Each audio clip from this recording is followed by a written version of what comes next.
Hello, good morning. Welcome to the Sunday Supplement. Coming up on today's show, we pay tribute to Gordon Banks, England's World Cup winning keeper, who passed away at the age of 81. Manchester United, they take on Chelsea tomorrow night in the FA Cup fifth round, as Ole Gunnar Solskjaer already done enough to get the job at Old Trafford full-time. And Declan Rice, he's made a decision on his international future. The West Ham midfielder has committed to England. Nailing their colours to the Sunday Supplement mast this morning. Martin Samuel is the chief sports writer at the Daily Mail. Miguel Delaney is the chief football writer with The Independent, and John Cross is the chief football writer with The Mirror. Morning, guys. Good to see you. Thanks for coming in.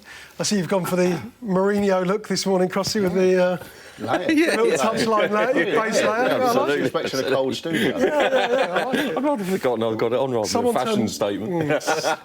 Someone turn the heating up in here, see what happens. It gets a little bit, turn the temperature up. Don't forget, you can tweet the show at Sunday Sup. The best will appear on screen over the next 90 minutes. Don't worry, when we're off camera, you can take that off if you like. Let's have a look at the papers then. The Observer reflecting on the shattered dreams last night of Newport County, lost against Manchester City in the FA Cup, but they did the club proud, they did their country proud as well last night. The Sunday Times preferring to reflect on the strength of Manchester City's win. Phil Foden scoring twice for City last night, big win for them, a comfortable win in the end. It was, of course, 0-0 at half-time. The Sunday Express, time is up from Maurizio Sarri, according to Neil Fizzler. Big story this. He says, Sarri, the decision has already been made. Chelsea are looking for a new manager. I've got to man up their opponents tomorrow night. This is Manchester United and Alexis Sanchez. The move to Old Trafford hasn't worked out just yet, but there's still time. He can put things right, and he admits that he needs to this morning in various interviews across the papers. More disturbing revelations about the Emiliano Sala transfer to Cardiff City. Help us to avoid the Salah payment. This is the back page of the Mail on Sunday. Nick Harris this morning and Ian Herbert. More good work from them, more good work in the Sunday Telegraph as well. The transfer that rocked football. This is their own investigation, the Sunday Telegraph. Emiliano Sala's funeral, of course, back in his hometown yesterday in Argentina. The Sunday Mirror, lots of transfer stories around this morning. One of them, Paulo Dybala, we've heard his name before, linked with English clubs. He's linked again this morning, this time with Manchester United. Juventus forward on his way out, according to the Mirror. The Star, back page, João Felix at Benfica, 19 years old. Manchester United and Paris Saint-Germain both want him. We'll talk about Manchester United in part 2 of today's programme. But first of all, we'd like to talk about Gordon Banks and Eric Harrison. We'll start with Gordon, Martin. Huge character, such a significant name and entwined in the history of English football because he was the goalkeeper in England's 1966 World Cup victory. But just what sort of character, what sort of man and what sort of goalkeeper was Gordon Banks? Well, he was a man from a different time because he was a guy that knew what it was to do manual labour. He knew what it was to go into national service. And it was a different time then as well in terms of football and footballers and your career. Just saying before the show started, the most incredible thing with Gordon Banks is that he wins the World Cup in 1966 and Leicester sell him. I think it's February 1960. He doesn't even last the season after he wins the World Cup before Leicester decide that this kid that they've got coming through, Peter Shilton, is younger and a better prospect. And he goes to Stoke. He doesn't go to, Bill Shankly can't get the money off the Liverpool board. Bill Shankly liked him, but couldn't get the money off the Liverpool board. West Ham were in the market for a goalkeeper, but Ron Greenwood balked over, I think it was 50 quid. It was 50 quid a week, more than West Ham wanted to pay. And this is Gordon Banks. This is quite incredible. He goes to Stoke. At the time when he has the eye injury, he is still England's goalkeeper. This is, again, it's not. I don't know, because it happened so long ago. I think people tend to think he must have had this after his career or right at the end of his career. He didn't. He had it when he was the Footballer of the Year, when he suffered the eye injury that effectively ended his career as an elite goalkeeper, because he still played in America and won the league in America as well. he hated the American thing. He was a very down-to-earth guy, and there was a lot of showbiz about America. I think he was playing for Fort Lauderdale, and in one of the games they carried a coffin onto the pitch, and the manager jumped out of the coffin and announced to the crowd, "Tonight the strikers come back from the dead." They'd lost 2 games or something like that, and that was not Gordon. But at the time he had the eye injury, he was Footballer of the Year. He just won the League Cup with Stoke, which I still think is the only major trophy they've ever won. So he was, I think he could possibly have got nearer to 100 caps, quite possibly got near to 100 caps. But that was 6 or 7 years after he'd been sold by Leicester, after they decided we'll go with Peter Shilton. Just a completely different time, but a wonderful goalkeeper, just amazing goalkeeper. As another goalkeeper, Crossy? Fine goalkeeper. You should explain that, known as the cat for the England press team. You've played in goal for England, haven't you? Well, honestly, that game in Walsall will live with me forever, when we were completely battered and ended up drawing 1-1. But I actually played in goal once for the England press team in LA when Jose Mourinho was in goal at the other end, wasn't he? Do you remember you played in that, didn't you? Yes, I did. Yeah, but no, fiery fixture, as I remember. and we took them to penalties. We did with them in Brazil and Scotland internationals. But I digress, because Gordon Banks is.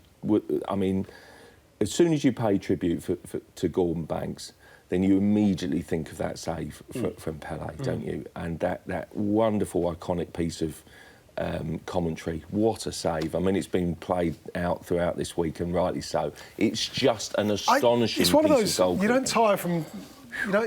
We don't tire from watching great goals.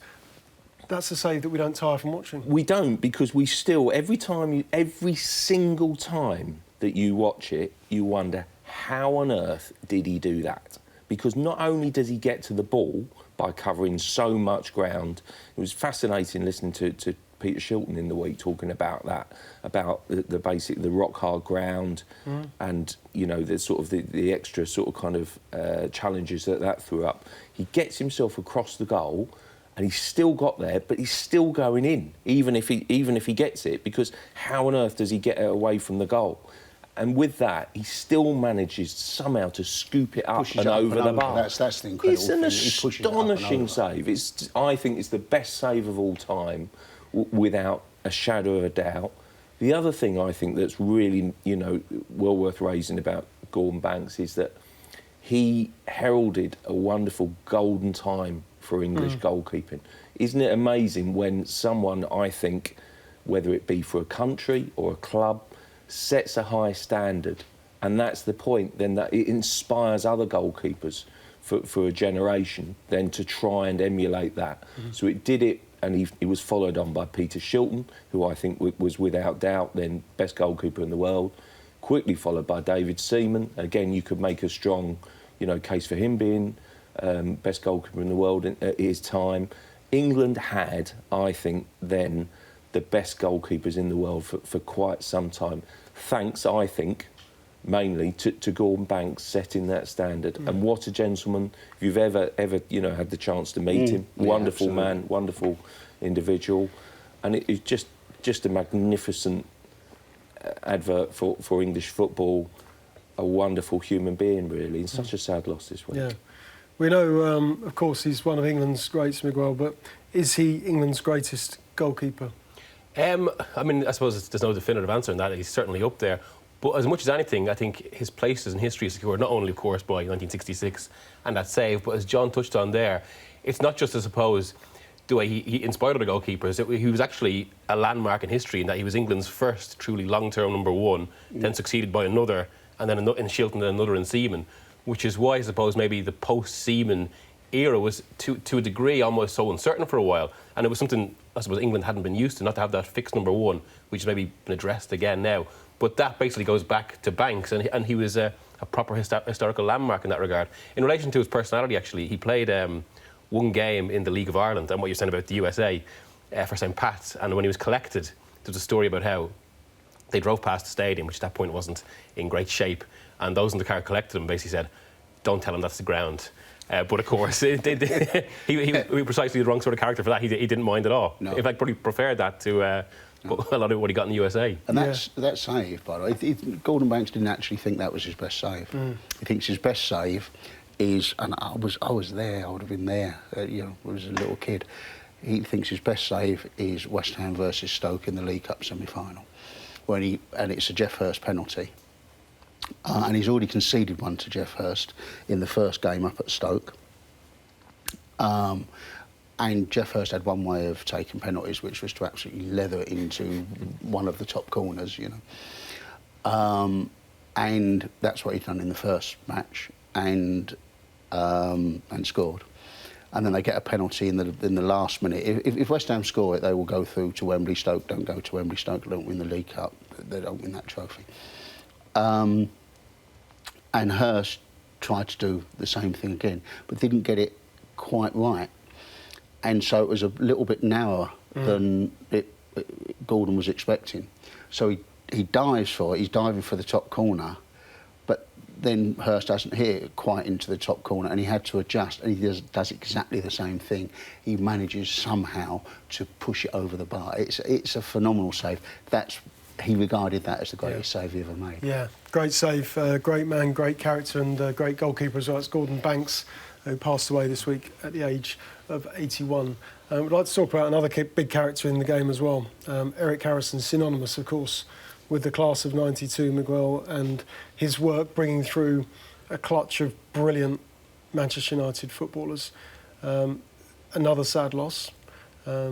But he made a huge impression on the game, and he had a huge influence over some great Manchester United players as well. Yeah, one of the key influences was one of the greatest youth systems that European football has seen. And I think what says it all is that story, I think, by Sam Pilger, who's worked a lot on Manchester United, when he interviewed Beckham and asked him, what's it like to work with Eric? And Beckham's immediate response wasn't about Cantona, it was a long chat about Harrison and what an effect he had in his career. And the way they describe him, it almost feels like essentially the Alex Ferguson of youth football in some way. Basically kind and quick-witted, but really capable of going very hard in what they all considered was the right way. And I suppose it's one of the lines that Ferguson said about him yesterday, that he created not just good players, but good human beings. Yeah. Well, I laugh because David Beckham said he told him to kept on telling him to cut out the Hollywood passes, but I don't think it worked. No, I think he ignored that advice, didn't he? There was the other story. It was the one that Phil Neville told about him getting the text message about Thierry Henry, and you've turned your back on Thierry Henry. I've told you about this before. Don't ever. And it was either a text or a voice message or whatever. And he said it wasn't just that I wasn't in his youth team anymore. You know, and it wasn't even that I was in Manchester United's first team. He said I was the captain of Everton at the time. And he still cares enough to phone one of his old boys and go, I was watching this on the television, you didn't do it right. I thought that was the most remarkable thing. I mean, we all know about the class of '92. Absolutely amazing, and quite rightly they pay their tributes. I mean, it's a golden era for that club, and the talent is unquestionable. But no other team gets that amount of players through in one group, and that's the biggest tribute you could pay to Eric Harrison. But I think also aside from that, the amount of players that there were at Man United didn't quite make it there, but made it elsewhere, and they all say, I had this letter and he inspired me, I had this phone call, I saw Eric Harrison, because he's the sort of guy that basically, even when, you know, the heartbreaking decision to release that player, you know, I mean, it's various, you know, Savage, Higginbotham, whoever it might be, but basically they've gone on to have very, very fine careers, and yet they all say Eric Harrison stayed in touch, and the biggest single turning point of their career was almost being released by United because of the inspirational words and the inspiration that Eric Harrison offered them. He's that important to a young player's career. Magnificent man. The great story from when Ferguson took over at Manchester United and he wanted to revive the youth team, bring through young players into the Manchester United side. In the modern world, Martin, could you organise trials on Parks pitches across an area of Cheshire or London or wherever it is, and somehow bring through a group of players of that kind of quality? Could it be done in the same way in the modern era? Well, yes, it could, but you've got to have the will to do it. You know, with all of this, you've got to have the will to do it. You know, I hear a lot of people saying, "Oh, Brexit will be great for English football because we'll be able to get more young players in, we'll be able to get more homegrown players." And you go, "Well, you can do that anyway. You don't actually need to leave the European Union to do that. If you've got the will to do it, you can just do it anyway." The great thing with Eric Harrison, it was a perfect marriage, because in Alex Ferguson, he had a manager who wanted to promote from the youth team, whose instinct was, I want young Manchester boys in this Manchester United team. That is the culture of this football club. That's what I want. But equally, in Eric Harrison, Ferguson had a youth coach who wasn't just interested in the theory of it, wasn't just interested in teaching them to play football. He produced young men who could walk into that dressing room with all these big players and big personalities and great international footballers and really strong characters, and hold their own. And that's part of that sort of 10% of it that was tough love, or whatever, the stuff that now, a lot of it that now gets classed as bullying. That was what it was about. You know, you can't walk into a dressing room with Steve Bruce and Mark Hughes and Gary Pallister or Eric Cantona if you're not prepared to stick up for yourself and be mentally tough. And Eric Harrison produced those sort of footballers. Yeah. All those kids on that picture there, every single one of them, tough as nails. Yeah. Great team that Manchester United produced, and it was produced by and created by a great man. That's Eric Harrison, who passed away this week at the age of 81. OK, next up, we're going to stick with Manchester United. We're going to talk about Ole Gunnar Solskjaer, and has he done enough to get the Manchester United job full-time?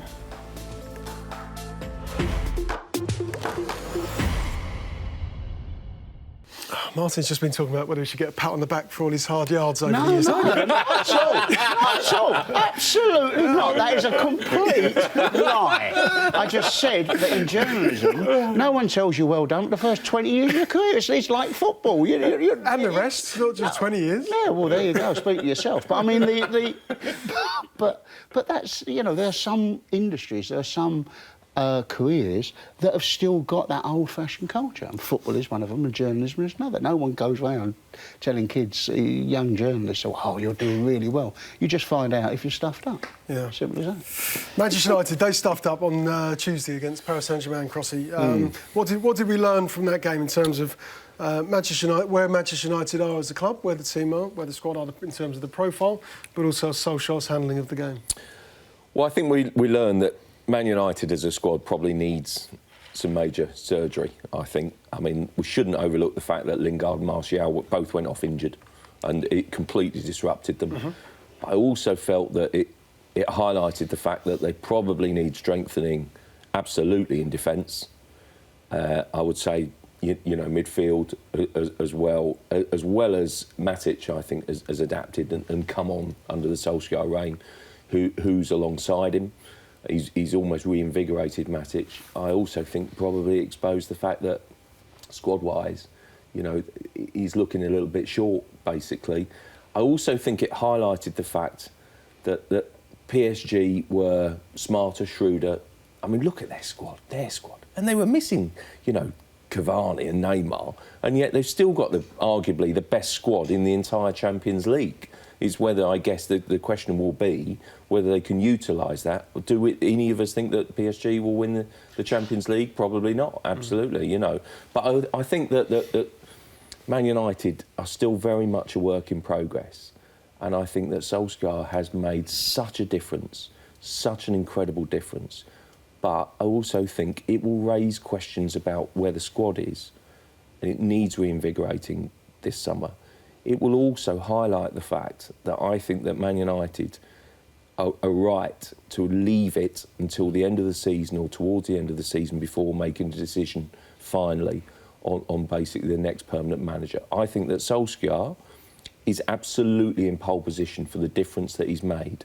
It would be difficult to imagine if they made a high-profile appointment whether they could make such an impact in such a short space of time. So, of course, he's in pole position, and I think the likelihood is that he will get it. But I also think that we always talked about PSG being the real test, but I also think we should talk about, I think they probably go out now, but whether United can still make a strong finish to the season, where they can get into the top four. And I think if they fail to get into the top 4, then I think that basically United's original plan was to use Solskjaer as a caretaker appointment and then go for a bigger, higher profile manager to kind of grasp the club, whether it's a Pochettino, whether it's an Allegri, whoever it might be. But I think United are wise to leave it until the end of the season to make that decision. I don't think they've made that decision yet. I think that they will leave it until the final furlong. Solskjaer's given them a wonderful dilemma by making that incredible impact. But I think tactically, and I think from an experience point of view, I think that Solskjaer has got the next few months to prove that Tuesday night was about circumstance, was about losing key players, but also about not having a squad, whether he's still the man to take United on to make and improve that club. Because for me, Man United can be the biggest club in the world. They see themselves as that. They've got to make this next appointment the right one, because the last few managerial appointments just haven't worked out for them for one reason or another. The next one on a permanent appointment has to be spot on to get United back to where they think they should be. And the rest of us probably think that United are, still such a global power. What is the Manchester United job, Miguel? Because Solskjaer talked a few weeks ago about it's the demand for silverware. We've got to be in the final stage of the season. Ferguson always used to make sure that team was in with a chance. Yeah. They might not be in the clear, they might not have one foot in a semi-final of a Champions League, but you would have to be in position. But did Tuesday against Paris Saint-Germain, did that expose him? Did that expose Solskjaer? Maybe only slightly. I think his reaction to the 2 injuries was it was at the very least questionable. I think because throughout the first half, I think they'd maybe brought a bit of caution to PSG because PSG were so conscious of being caught on the break. And once they lost that pace, I think he made 2 subs, one in Sanchez, who maybe looks physically shot now, and another in Juan Mata, who kind of just made the game stodgier. And I think that released PSG a bit. And I did wonder at the time why he didn't bring on Lukaku, given how good Lukaku has been on the wing in the last few years. But that can happen, and it can happen especially against a team like PSG. I think what's key now is really, and to be fair, Solskjaer did bring this up in his run of wins, how they react now to that first defeat and how they respond, which is why tomorrow is particularly important. Because as John touched on there, I mean, no matter how well the first 2 months have gone, if he has a wobble and if there's a few struggles now, basically that first 2 months gets forgotten about. It evaporates almost. And then we'll see maybe bigger questions about whether it should be Pochettino or someone else, or whether Solskjaer is up to it. So this is where you could almost argue where the real work starts, which is maybe a bit harsh given the effect he's had. But I suppose, I think the psychological factor in an initial appointment is so big, and given the change represented from Mourinho, that now it levels out a little bit, and now we maybe get to see the real Solskjaer in that way. But I think the squad is short. The PSG game did expose that, and in that sense, Jose Mourinho wasn't completely wrong about everything. It does need some recruitment. But it's still, as you mentioned at the top with the question, it's still Manchester United. It's still a really good squad, of a top-heavy squad, and it's still a squad that should at the very least be top 4. And if they hadn't got PSG or a Barca or a Madrid, a team that maybe could have done something in the Champions League. It's a brave piece by Ian Herbert in the Mail on Sunday this morning, because he asked that question. He poses the question, does Solskjaer have the steel to be the next permanent Manchester United boss? And he does talk to some of the players, some who are named and some who are not. One of them, Danny Gabardon, tried to transplant some of the United's attacking traits when he was manager of Cardiff. Different circumstances, of course, because Cardiff were, I think, 4th bottom when Solskjaer took over. Completely different set of circumstances to a club with Manchester United's resources. Does the Cardiff experience make any difference to his, in terms of his attributes for the job? Well, you're allowed to get better. And that's something we don't ever seem to factor in English football. That once someone has failed somewhere, it's it was a failure at this club, so why should it be any good? Have a look at Joachim Löw's record before he's the German manager. There's failures on there. There's failures on every. It's not so good at the moment. Löw's record's not so good at the moment. But it doesn't mean the guy doesn't know what he's doing. Alex Ferguson, not everything he did in Scotland before Aberdeen was an unqualified success. You're allowed to fail. You're allowed to make a mistake. You're allowed to be young and make bad decisions. In every other industry, you read any other captain of industry, you read any billionaire's book, and it says, you know, you learn more from failure than you do from success. Apart from in football, where if you're a failure, that's it, you're going to be a failure forever, and you're never going to learn from it, you're just going to be useless for the rest of your life. It's not right. So he's allowed to grow from the Cardiff experience, is all I would say. I think he's done an excellent job at Manchester United, and I also think you're allowed to lose to a better team. And that's what happened on Tuesday night. PSG were better. And even taking the players out that they were without, Neymar and Cavani most particularly, if you've got Mbappe as your centre forward, you've got a puncher's chance in any game, because nothing terrifies people like pace. And it certainly undid that Manchester United defence. And you can say the defence needs an upgrade, but I'm still not sure there's too many centre-halves around the world that are going to handle Mbappe if he gets the break on them. So, you know, you are allowed to lose to a better team. I might be one of those people. John said not many people would say PSG will win that tournament. I might be one of those who thinks they could win that tournament this season. I haven't seen too many better teams.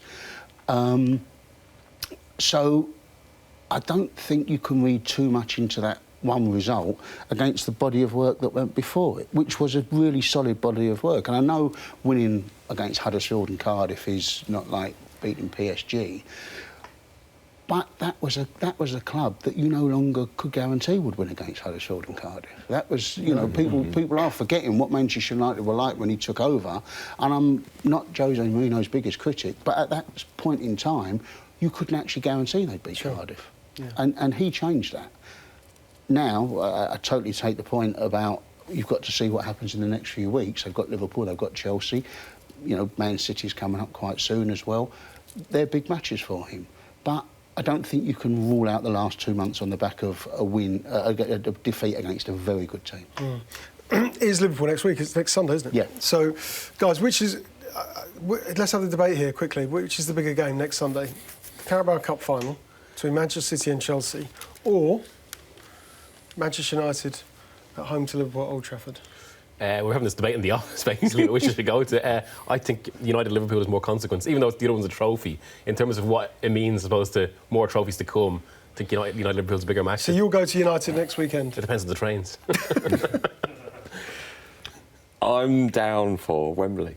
Yes, so, I'm down for Wembley. I don't see it as an argument. Trophy, every time. Trophy, yeah. Thank you. We can't bang on week in, week out about the importance of trophies and silverware and then not... And then go to a league fixture that there's another 2 months to run after that. Man City could win their first trophy of 4 this season. It would be an astonishing, unheralded achievement. And they could do it next Sunday. It will take a Pep Guardiola level with Manuel Pellegrini if he wins it. Yeah. It would also, but it'll be the first trophy in their entire history that Manchester City have ever retained. They've never retained a trophy. So that's a little bit of local colour, I suppose. And the Sarri situation is interesting as well. Well, the 6-0 rematch. I think maybe in terms of consequence of the bigger game, I think that maybe makes it a less interesting game, though, because of I'm thinking basically City will easily win, although that, if they don't, then it's a big story. Yeah. But I think that maybe feeds into the thinking as well. Whereas United-Liverpool, it's interesting because of the fact that we're going to see how Solskjaer reacts to that, what it means for Liverpool with a bit of pressure on. I think there's more intrigue to the United-Liverpool game. No, I think the most interesting thing is the positioning of these marquee fixtures, and what a complete coincidence it is. What an amazing coincidence it is that Manchester United-Liverpool, one of the marquee matches of the season, happens to be on the same weekend as the League Cup final. Well, it's the same last season. It was Mourinho-Conte. Yes. Manchester United versus the two Manchester derbies were and are the weekend that England played the All Blacks, first time we'd met them in 3 years, and the last weekend of the Six Nations. And that's the weekend that the Manchester derby is, both times this season. Yeah.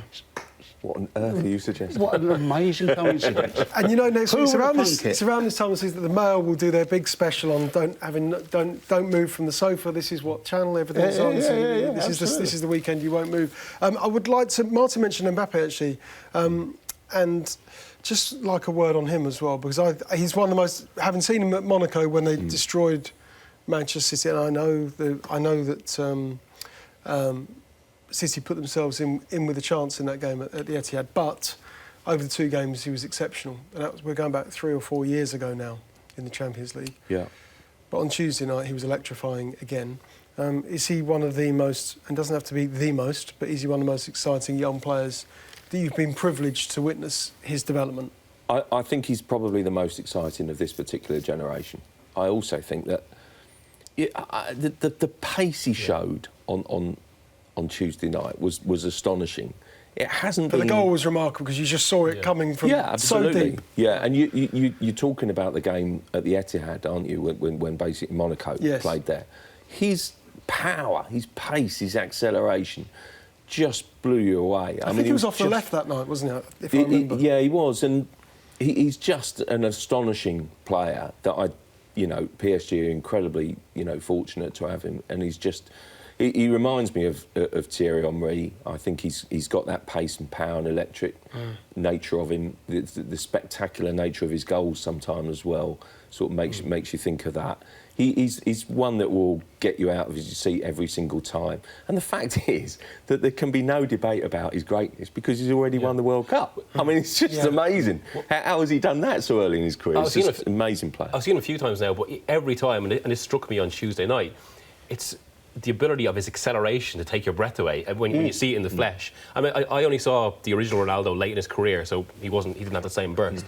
But I've never seen a player like Mbappe like that. When you just see him take off, and you're wow, and it is a sight to behold. Yeah. And it frightens defenders like nothing else. Yeah. Like nothing else. I mean, I can remember a long time ago now the old defunct Club World Cup when they had it in Brazil and messed it up, and Manchester United went out there. When they played, I think it was Vasco da Gama, and it's Romario against Gary Neville. And Gary Neville was such a solid citizen as a defender. He really was. You never saw Gary get a chasing. And Romario absolutely terrified him, and he made mistakes that you've never seen Gary Neville make before. And it was simply to do with that pace. It was simply to do with him thinking, I've got nothing against this guy. If this guy goes, I haven't got anything against him. And that's, I think, what Mbappe did to Manchester United the other night. It was that sudden realisation on the part of Victor Lindelof and these guys that if this guy gets... You're not going to stop this guy. I don't quite know how to get, how to stop this guy. There was a time...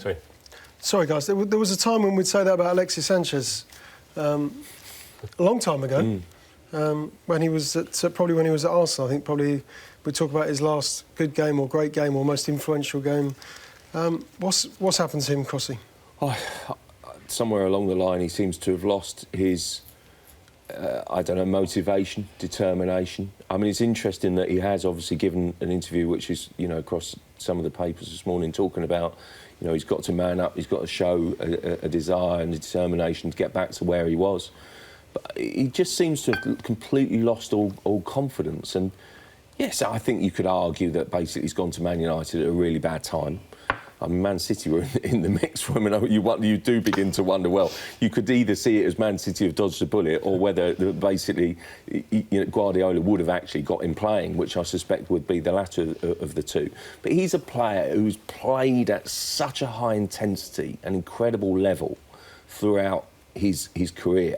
And I just begin to wonder whether it's a combination of confidence and being burnt out, because he's a pale shadow of the player that he was at Arsenal, and indeed Barcelona. It was deemed not a great success of Barcelona. Well, actually, I saw him have some really good games. Well, as well as that, I mean, he's basically he's a physique or intensity-based player, like Michael Owen, based on his acceleration and his pace, like Michael Owen, like Fernando Torres, and all three of those came through when they were really young, at 15, 16. So basically playing at that level. I mean, they've basically had I think by the time all are 30, they basically look shadows of what they were. And I do wonder whether it is because of the fact they've had a full career already, and that's what we're seeing at the moment. And because it does feel like those sort of players, they hit this and then they can't quite recover, and because maybe you know, they played too much football and ran too much. Yeah, he hasn't played too much football for Manchester United. He's played just 18 league games since he moved to United from Arsenal last January. Martin, I'd like to mention one of Solskjaer's former teammates as well, which is Paul Scholes, taking the job finally taking the job at Oldham. Got off to a winning start in the week, drew with Crewe yesterday. It looks like he only ever plays home games because they're at home to Morecambe on Tuesday. Fantastic. That'd be a good way to further your managerial career. Just say you'll take charge of the home games and have an away manager. Got Bury away Saturday, so that's the sort of Neville Scholes. That's not away if you're Oldham. You can walk it. Yeah, that's the sort of Neville Scholes derby, isn't it? With their connections. But why has Scholes taken the job at Oldham in League Two in mid-table when some of his colleagues, we could look at some of his former England teammates. Giggs, manager of Wales, has managed Manchester United briefly, of course, as interim. Lampard, Derby. Steven Gerrard, Rangers. There's some obvious names. Why has he gone down to League Two? Well, I don't think he would be going down to League Two for Crawley or for, you know, I mean, he's gone to the club that he grew up supporting. That his dad supported, that there's a great family affiliation for Oldham Athletic. So that's the selling point. I don't see Paul Scholes going to any other club in League Two other than Oldham Athletic. So that's the bottom line. That's why he's gone, because they're his club. You know, I think he's their 147th manager in about 10 years. So they haven't really got a good record of standing by managers. I mean, I think they went through 20 to stay in the same division. I think when they were in the third tier, I think actually whilst in the third tier they went through about, I think it's in the teens, if it's not as many as 20, just to stay in the same division. They haven't gone down, they haven't gone up, they've just stayed exactly where they are, and they've burned through this many managers. So that's got to change, and the one thing you would hope is that now that they've got Oldham's favourite son in charge, they can't just sack him after 6 months, which is how Oldham have operated for far too long. Yeah, 5,500 were there yesterday for his second home game in charge. Did he strike you as management? Does he strike you? And did he strike you as management material? Yeah, he does actually. Okay. I do think that he the way he talks, the way he comes across, I think he's. The way he reads the game, that's so obvious, I think, in the way that he sort of assesses things as, you know, a TV analyst, and I just feel he's got so much to offer. I massively admire him for what he's done there, because you are saying, for one of the best players of that particular generation, one of England's best players of that generation, although we could talk all day about England not getting the best out of him, he's put his whole reputation, any chance of getting a long managerial career, on the line by taking over at Oldham. That is phenomenal courage and guts, because if you fail at Oldham, where's he going to go next? It's exactly the same with Sol Campbell. I think, again, it's worth mentioning him. What an impact he's made, by the way. A club without hope or any survival has really, really made an impact. And I think they've gone in there with a desire. I don't know quite why, you know, some players start at one level and some at another. But I just got so much admiration for those two guys, and I'm so impressed with Paul Scholes and the way that he's taken on that challenge, because there's obviously an affinity, as Martin was saying, and a love for Oldham, but to actually take it on is quite something else. Massive respect for him. Yeah, brave man. Good luck to Paul Scholes as Oldham manager. OK, next up, we're going to talk about Declan Rice. He committed to the international. He's committed his international future in a week. To England. More on him coming next.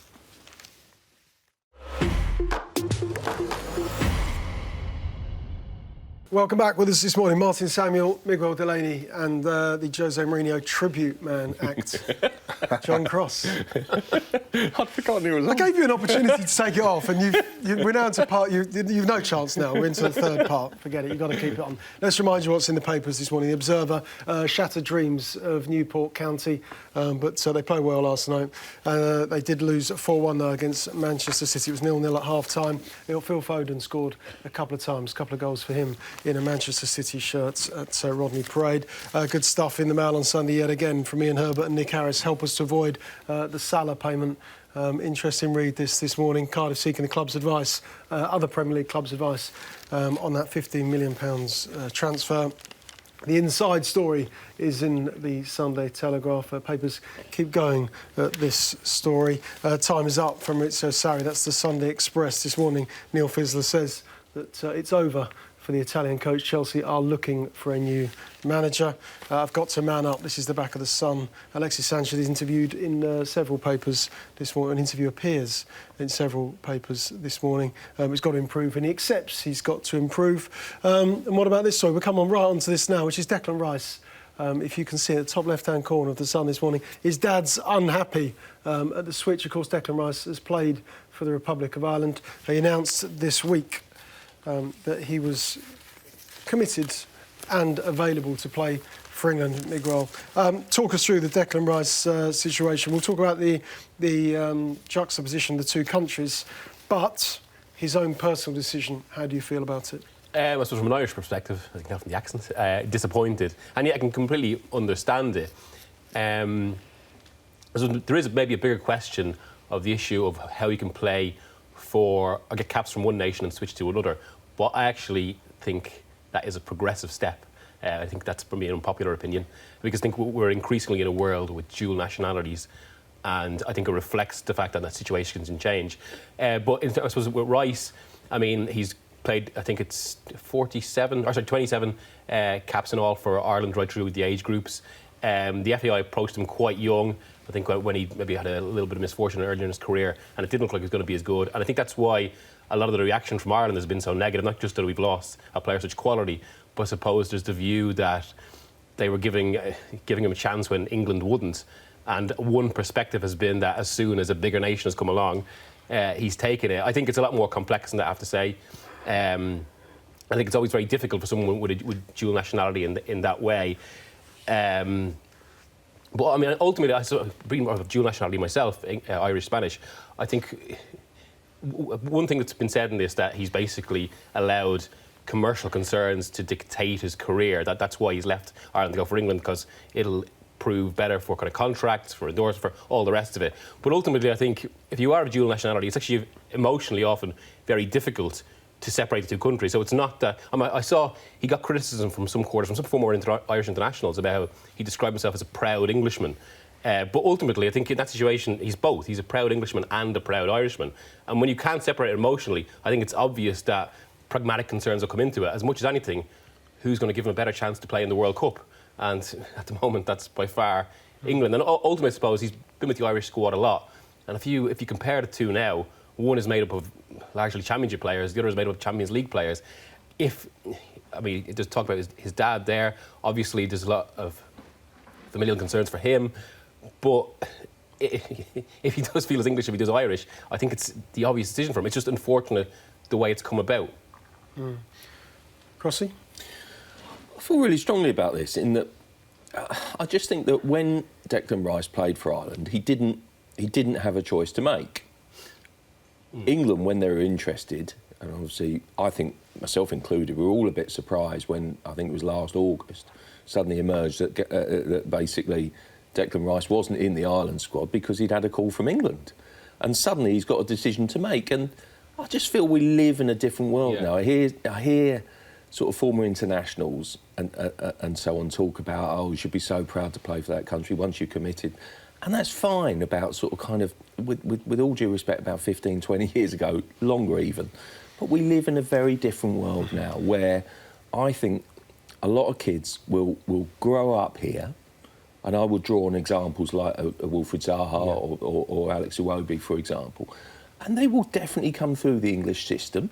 They could represent a sort of junior youth level, and they will think nothing of it because they're being raised in English schools, at an English club, going through the system, and then basically when they come to a certain age, they will then have to make a decision for their adult long-term future.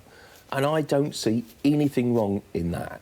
I mean, I just feel that the world has changed, and I think Declan Rice has made a decision when it's come to him. He's English-born. Of course he's got Irish family heritage, and I think in many ways it's not about him choosing which nation gives him a better chance of success. It's just that nation that he feels most affinity to. And I feel as if a lot of these guys, I've got massive respect for the fact, I mean, it's a bold decision, it's a brave decision. I thought the statement was excellent, covered off all the details. He's clearly taken a long time to decide on his future. I mean, I thought he'd maybe come to that decision last autumn, but he clearly hadn't, and he's taken his time with it. And I think that, you know, we have to accept that it's a different world now.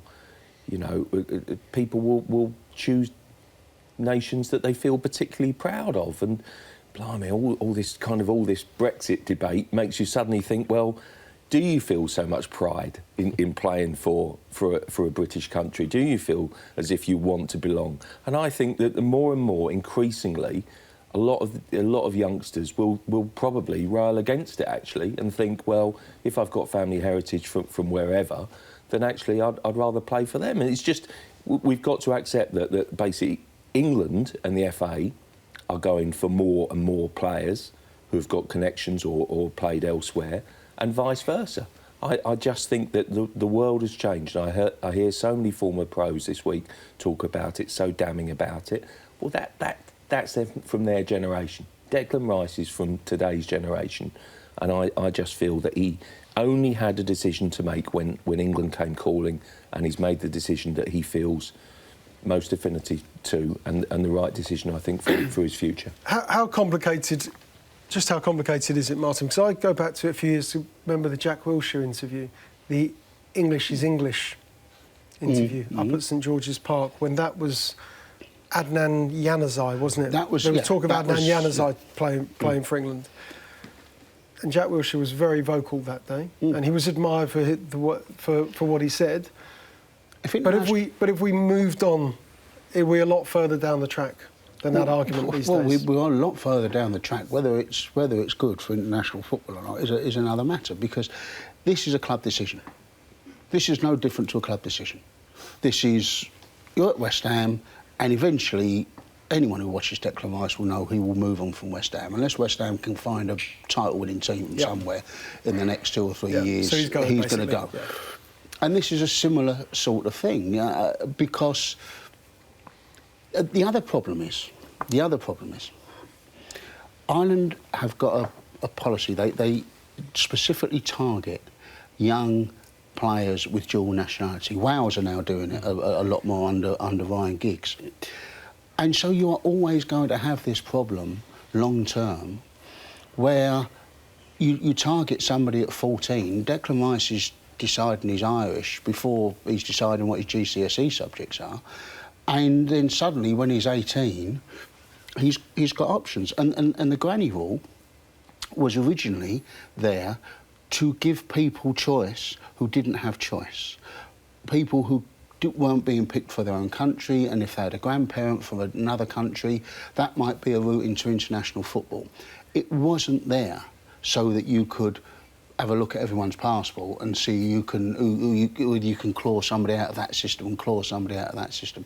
Because if that's what you do, there is always going to be this moment of reckoning where suddenly someone views an international pathway the way that they would view a club pathway, and they view it as a career move.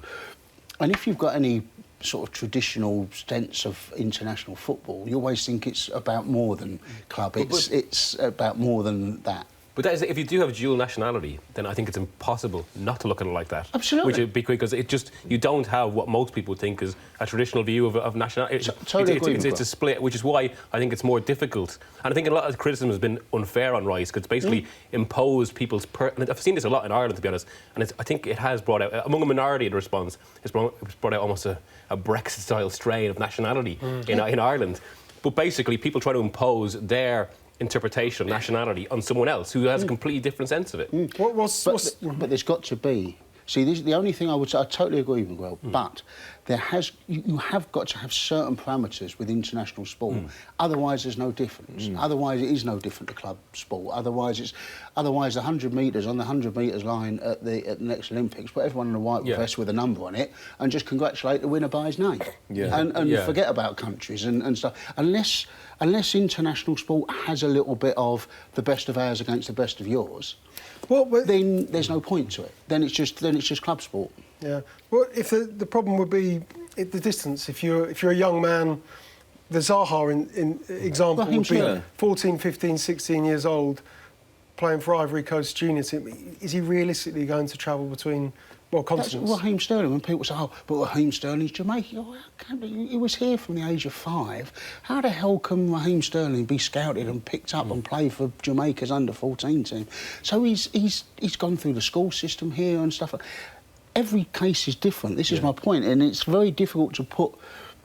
It's very difficult to put the boundaries, but there have got to be boundaries. That's the real problem of trying to sort it out with international sport. If there aren't boundaries, there's no worth to international sport.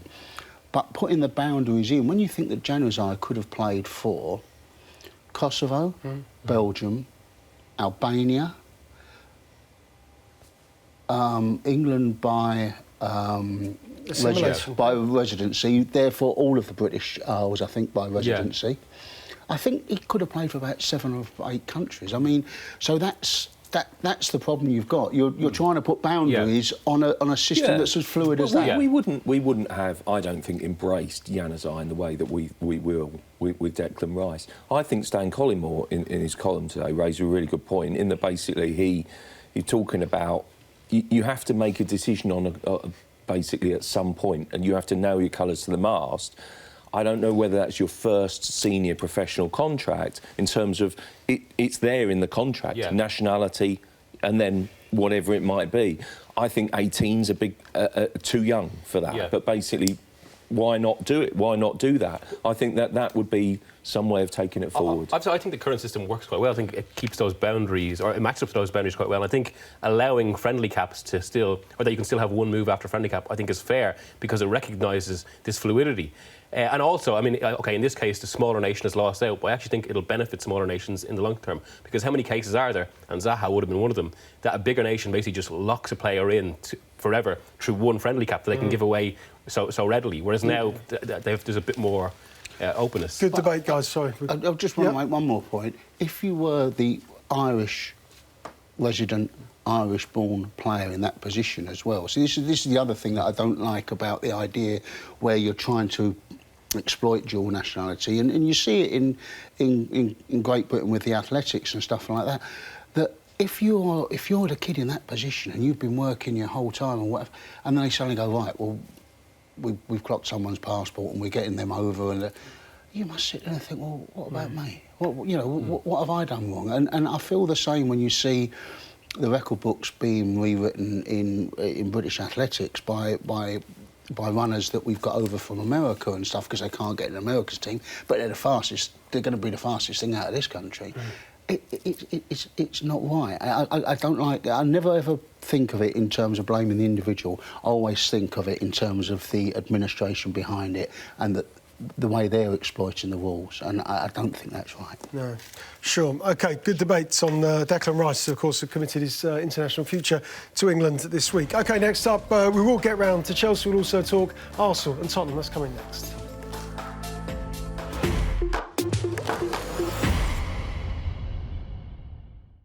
OK, let's talk a bit of London football now, because the back page of the Sunday Express this morning, it does say time is up from Maurizio Sarri. Chelsea's fallen out with the players. He's lost the dressing room, lost the respect to the dressing room. He's lost the confidence of the board as well, Crossy. OK, we can talk about the Malmo game on Thursday night in the Europa League, of course, but this is the first time we've had an opportunity to chat since last weekend's defeats at the Etihad and the manner of it.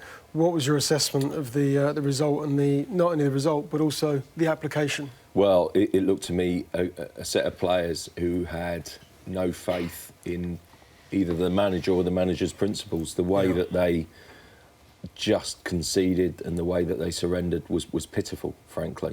And they need to look at themselves. I think Sarri, his inability to switch to this plan B. I mean, just when it's just not working, he just perseveres with Sarri ball, which to me seems to be having a completely out of form Jorginho in front of the back four, trying to keep the ball moving.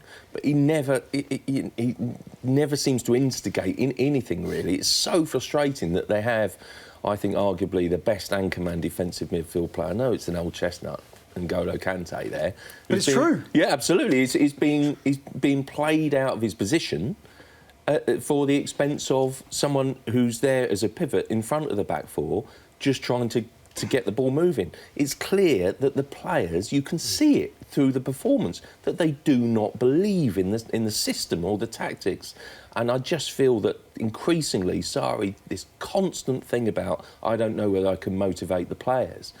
I mean, I'm sorry, but any chair... Well, exactly. That is your job, and a lot of chairmen or chief executives would not think twice. And the only surprising thing for me is that Chelsea obviously have a well-known habit for changing managers haven't changed at this point. I think that Sarri is running out of time. It's a really interesting time for Chelsea as a football club because, you know, Chelsea absolutely deny that Abramovich is wanting to sell, but you don't see Abramovich around the club as much as you did. You're certainly not seeing Chelsea spend as much as they did and try and rebuild, because that squad needs a massive overhaul. And it struck me that, yes, they signed Pulisic for the summer in January, but they needed far greater reinforcements and they didn't arrive. Is that because of Abramovich, you know, calling his interest, or is that because of they don't absolutely believe that Sarri is the man to take it forward? The treatment of Hudson-Odoi, I think, almost crystallises that point, because here is a manager playing as he sees it for the here and now, trying to save his job, rather than actually give one of, you know, England's best young talented players a real chance in the team. Because if you were thinking of the long term, then you would absolutely be playing Hudson-Odoi in a more regular fashion than he is now. But that, in absolutely, you know, as a single issue, is exactly what's wrong with Chelsea, because there's no long-term plan, because Sarri, rightly or wrongly, is battling to save his job, and so therefore he thinks, can I really put in a kid at that time? Well, the answer, as he sees it, is no. Whether that's the right choice or not remains to be seen. But I just cannot see Sarri will be here for the long term as Chelsea manager. I mean, last Sunday, Martin, it told its own story. One of the analysts, they quite often sit in the press area now with their laptops. When the fourth goal went in, was it? I'm trying to think back now. But when the fourth goal went in just after half time. Before? Before after the guy just shut his laptop and off. He had a headset on. Off went the headset, and it was just, well, this is. Yeah. It's clear this is over, and there's nothing left to analyse in this game. Yeah. It's interesting. One thing that is, you know, with Sarri, that he always say, I didn't see my football out there today. It can't be your football when you win and not your football when you lose. I mean, it can't be someone else's football. I don't know whose football it is that keeps getting beat 6-0 by Man City and 4-0 by Bournemouth, because it's the same coach through the week. So you can't have it both ways. You can't only be the manager, and it can't only be your football when you're successful. I'm all for not having a plan B if your plan A is fabulous. You know, Liverpool haven't got much of a plan B, but the plan A is pretty fantastic, and the same with Pep Guardiola. You need a plan B if your plan A is being shut down as spectacularly as Chelsea are now being shut down. And I do think there is an element of disrespect there, that if Sarri didn't think that English football was technically astute enough, and these other managers, you know, whether it's Eddie Howe or whether it's Pep Guardiola, I mean, we're at two different ends of the scale there, but Eddie Howe worked out how you play against Chelsea. And, you know, they had a run of a couple of months or so, and then, you know, managers, not just geniuses, managers, went, oh, right, OK, I know, we shut this down, this is what we do, and we have those couple of guys buzzing around that position there, and that will shut that down. And it's very fast, and you don't get the time on the ball that you do in Italy, maybe. And I'm amazed that a guy that we are told spends so much attention to detail wasn't aware of that in English football, wasn't aware that even the lower half of the table teams will still have that in them, and that, you know, Stoke aren't in the division anymore, but, you know, that Stoke City are still capable of working out how to shut you down and stuff like that. But so that's the problem. Are we a little bit too unforgiving This is a guy who's spent It's his coaching. 6-0. Yeah. Okay, It's 6-0. No, It sorry. wasn't 2-0. Okay. It's 6-0. The point I want to make is this is a guy who spent his entire coaching career in Italy. He's worked his way through 19 football clubs. He's deposited in English football, and we say, OK, go on then. Let's see what you've got. Go and win the Carabao Cup in your first season. OK, Mourinho did that in 2005. Go and challenge for the Premier League. Go and challenge for the Europa League. Are we a little bit too unforgiving?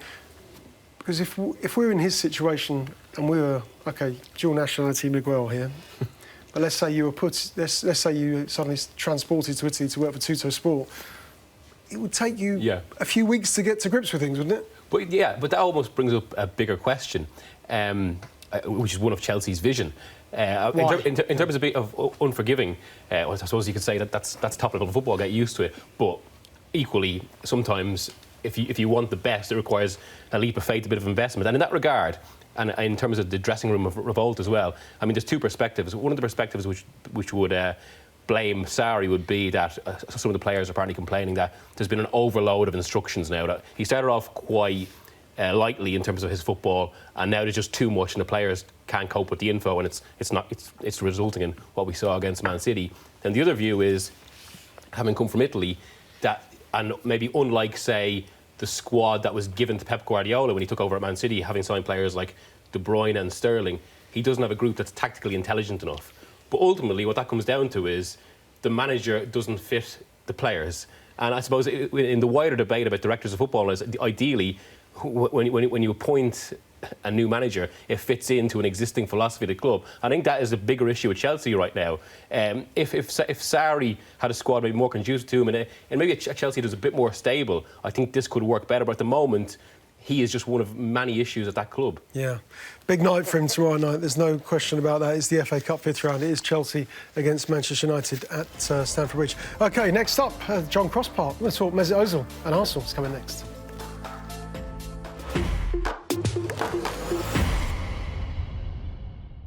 Let's talk Arsenal. No sign of Mesut Ozil on Thursday night in the Europa League. What's going on with him, Crossy? Oh, what a bizarre situation. And I mean, he's now missed, as the statistics tell us, 100 games in his Arsenal career. Much more tellingly, I think he's missed more games this season than he's actually played, whether that's kind of through sickness or back injury or just, frankly, being left out for what Emery has described as tactical reasons. It's a massive issue for a player who's by far and away their biggest earner, by far and away they're the most talented, most naturally gifted player, and it raises a massive issue between the manager and the star player. I mean, he put out a tweet, didn't he, on Friday night, and people sort of, going absolutely crazy about that because he was saying that he was, brought up a Dennis Bergkamp quote about it's not about the trophies, it's about feeling you belong, which obviously puts him at loggerheads with the manager, and people think, oh, this is the seismic moment. I don't think it is at all. I think that the crucial fact of the matter is that he's just not playing under Emery. He's not an Emery style of player. Emery really demands a really intense style of play, pressing, work rate, and frankly, there's no place for him, I don't think, in Emery's philosophy, long-term tactics. And at the moment, unfortunately, Arsenal also, within that system, as we saw on Thursday night, they just do not have any midfield creativity. They're letting Aaron Ramsey go on a free at the end of the season. I have to say that's bad management, all round. And then they've got Mesut Ozil, who's training with the first team, happy to post pictures on social media to make sure that everyone knows that he's fit and available to train. And yet he's not part of Emery's philosophy. It's ridiculous. Arsenal, as a result, are incredibly flat at times, incredibly boring, and it makes you, even the fans are beginning to question, having insisted at the start of the season they've given 4 windows, 2 years, and that sort of thing. Is he the right man? Because they're not playing with any style or any flair that we associated with the great, Wenger teams of the past. And at the moment, Ozil, I'm afraid, is the crystallisation of that basically you cannot accommodate their most talented player within the Emery system. And it brings up the question, was Emery the right appointment? And it sharpens the mind, it sharpens the focus. You have to give Emery a time, of course you do. But I do think that I wonder whether it would have been wise to go for a younger coach, the Arteta, that was the whole argument, improving the players, or a Brendan Rodgers. You know, just someone that would have made a difference, because, make no mistake about it, Emery is using Arsenal as a vehicle to try and prove that he's the A-lister coach, because he's not reached that level in his career previously. I just can't see them getting in the top 4 this season, and the Ozil thing has become almost bigger than the results now. Martin, call me old-fashioned, but when it gets to this situation, why doesn't Emery and why can't Emery and Mesut Ozil sit down in the room and say, OK, look, what's your problem? What's your problem? We've both got contracts here, long-term contracts. Let's get this sorted, because I need you on the pitch and I don't need this atmosphere around this football club. Why can't that specifically happen? I think because what Unai Emery wants out of Mesut Ozil can't give him, which is a midfield player that works as well as plays, and Mesut Ozil doesn't do the work. When you've got it in for someone, you're always going to find that fault. Like, oh, you didn't get it wrong. Absolutely. Do you not think that Mesut Ozil has become 20 times more impactful for Arsenal since he's not been playing than he was because when he was playing, everyone was saying the complete opposite. Why is he in the team? He doesn't work hard enough. We're getting overrun. Now he's not in the team. It's why haven't we got this player who's a creative genius? There's a problem, isn't there? I mean, if Mesut Ozil was so wonderful, he'd still be at Real Madrid. Agreed, He'd still be at Real Madrid, because there's plenty of players who were at Real Madrid when Mesut Ozil were there and are still there now, and they're the players that Real Madrid really, really fancy. So there's that. What I don't understand is if they thought that Emery was going to be their manager, or a manager like Emery was going to be their manager, and that's just about every manager now, because Wenger was the exception, not Emery. Emery is like Klopp, is like Guardiola, is in what he demands from his players. Why you give Mesut Ozil a £350,000 a week contract, if that is indeed the figure? Why you give him that contract when you know that you are going to be bringing a guy in who is going to expect more from him than Arsene Wenger would? But in answer to your question, I don't think the two sides have got the common ground. Because if he says this is what I want from, I'm not ready to talk to you just yet. No, you can talk. You can talk, and you can say this is what I want, and he can say yes. But if he then goes out and he doesn't do that, I don't think Unai Emery is sitting there trying to find ways to ostracise a £350,000 a week player. He must know, he's not an unintelligent man, he must know the problem that is going to give him. So if it is happening because he has got a specific demand and that is not being met. He's made him captain. He said, go and have the armband. Captain at Palace, wasn't he, as well? Captain at Palace, captain against Leicester when he was absolutely sensational. And then I think he captained the team against Cardiff when he wasn't. And I just feel it shows to me that basically Emery cannot trust the player. But that's it. That's it. Sorry. That's OK. Sorry, Miguel, you didn't get a touch in this part, did you? Apologies. We've run out of time. Thanks to Martin, thanks to Miguel, and thanks to Crossy for joining us this morning. OK, football on the way. It's all on Sky. First up this afternoon, it's Blackburn against Middlesbrough, and then Kilmarnock against Celtic. Don't forget to download the podcast from all the usual places. Catch up with the show on demand. We're back next weekend at 9:30. We'll see you then. Bye-bye. Sky Sports. Feel it all.